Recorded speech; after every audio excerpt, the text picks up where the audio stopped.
আজান এলো কেমন করে? ইসলামের প্রতি ওয়াক্তের এবং জুম্মার নামাজে যোগ দেওয়ার জন্য মুসল্লিদের নির্দিষ্ট পদ্ধতিতে আহ্বান জানানো হয়। পবিত্র কোরআনের সূরা মাইদার ৫৮ নং আয়াতে বলা হয়েছে, আর তোমরা যখন নামাজের জন্য ডাকো তখন তারা তাকে হাসি তামাশা ও খেলার জিনিস বলে নেয়। প্রার্থনার জন্য আহ্বান করতে খ্রিস্টানরা ঘণ্টা বা কাঠের বাজনা ব্যবহার করত। ইহুদিরা সিংগায় ফুঁক দিত।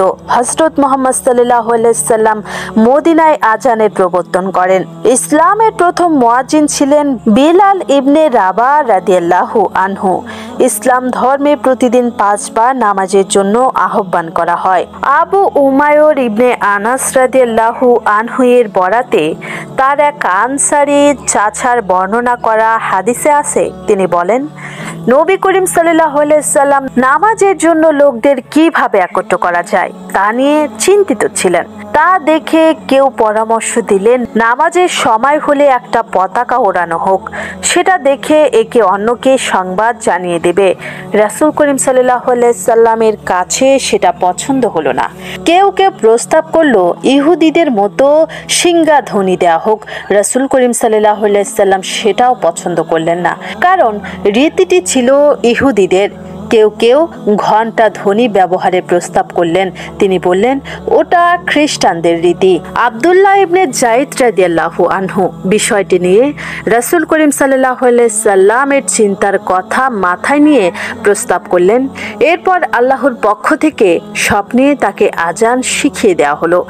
পরের দিন ভোরে তিনি রাসূল করিম সাল্লাল্লাহু আলাইহি সাল্লামের কাছে গিয়ে বিষয়টি জানিয়ে বললেন, হে আল্লাহর রাসূল, আমি কিছুটা তন্দ্রাচ্ছন্ন ছিলাম। এমন সময় এক আগন্তুক এসে আমাকে আজান শিক্ষা দিলেন।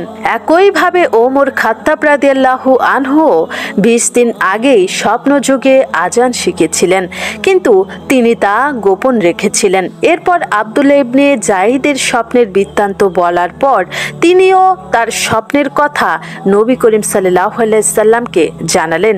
নবী করিম সাল্লাল্লাহু আলাইহি সাল্লাম বলেন, তুমি আগে বললে না কেন?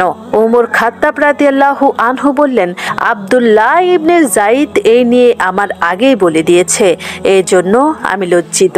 রাসূল করিম সাল্লাল্লাহু আলাইহি সাল্লাম বললেন, বিলাল ওঠো, আব্দুল্লাহ ইবনে যায়েদ তোমাকে যেভাবে নির্দেশ দেয় তুমি তাই করো। এরপর বিলাল রাদিয়াল্লাহু আনহু আজান দিলেন। আবু বিশর বললেন, আবু উমাইর রাদিয়াল্লাহু আনহু আমার কাছে বর্ণনা করেছেন, আনসারদের ধারণা আব্দুল্লাহ ইবনে যায়েদ রাদিয়াল্লাহু আনহু ওই দিন অসুস্থ না থাকলে রাসূল করিম সাল্লাল্লাহু আলাইহি সাল্লাম তাকে মুয়াজ্জিন নিযুক্ত করতেন।